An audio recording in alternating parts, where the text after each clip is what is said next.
క్షణక్షణం ఉత్కంఠ. జూన్ 4 పేరు చెబితే చాలు గుండెల్లో రైళ్లు పరుగులు పెడుతున్నాయి, నరాలు తెగుతున్నాయి, బీపీలు పెరుగుతున్నాయి, sugar levels up and down అవుతున్నాయి, నిద్ర పట్టడం లేదు, బుర్ర హీట్ ఎక్కుతుంది, సరిగ్గా తిండి కూడా తినడం లేదు. ఒకటే ఆలోచన, ఒకటే డిస్కషన్. ఆంధ్రప్రదేశ్లో ఎవరు గెలుస్తారు? ఎవరి ఈక్వేషన్స్ ఎలా ఉన్నా ప్రజా తీర్పు ఆల్రెడీ డిసైడ్ అయినా ఫలితాలపై టెన్షన్గా ఉంది. ఏ పార్టీ గెలుస్తుంది?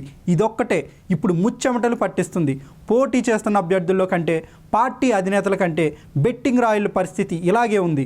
వందలు కాదు, ఏకంగా వేల కోట్ల రూపాయలు చేరుకున్న బెట్టింగ్స్, ఐపీఎల్ను మించిన స్థాయిలో జరిగిన బెట్టింగ్స్ ఇప్పుడు ఏపీలో లక్షల మంది జీవితాలను తారుమారు చేయబోతున్నాయి. పోలింగ్ ముందు నుంచే మొదలైన బెట్టింగ్స్ ఇప్పుడు పీక్స్కి చేరుకున్నాయి. రూపాయికి 2, 3, 4, 5 రూపాయల వరకు చేరింది. 1కి 1 అనేది మాయమైంది.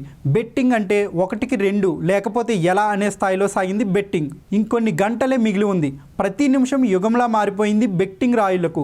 కోస్తా జిల్లాలో జోరుగా బెట్టింగ్ వేసినట్టు తెలుస్తుంది. పొలానికి పొలం, ఇంటికి ఇల్లు, డబ్బుకి డబ్బు, ఇలా ఆస్తుల్ని తెగబడి మరీ బెట్టింగ్ వేయడం ఏపీ హిస్టరీలో హైలైట్ టాపిక్గా అయింది. హైదరాబాద్లో ఐటీ ఉద్యోగులు ఏమాత్రం తీసిపోలేదు. సరికొత్తగా పూలింగ్ గ్రూప్స్ ఏర్పాటు చేసుకుని 20, 30, 50 కోటి రూపాయలు అంటూ బెట్టింగ్స్ పెట్టారట. హైటెక్ సిటీలోని ఓ ప్రముఖ ఐటీ కంపెనీలో పనిచేసే ఉద్యోగులు, ఐటీ కంపెనీలో పనిచేసే ఉద్యోగులందరూ కలిసి ఏకంగా 2 కోట్ల రూపాయల వరకు బెట్టింగ్ కాసినట్లు తెలుస్తుంది. గెలిస్తే ఓకే, ఓడితే పరిస్థితి ఏంటి? లక్షలకు లక్షలు బ్యాంక్ అకౌంట్ల నుంచి మాయమవుతాయి. రికవరీ ఎలా అనే ఆలోచనలు మొదలయ్యాయి. గుంటూరు, కృష్ణా జిల్లాలో అయితే 1కి 2 అంటూ భారీ స్థాయిలో జరిగిన బెట్టింగ్స్ మరింత కాకరేపుతున్నాయి. రెచ్చగొట్టి, తొడలు కొట్టి, దమ్ము చూపిస్తూ మరీ బెట్టింగ్స్ పెట్టడం అనేది ఈసారి హైలైట్గా నిలిచాయి.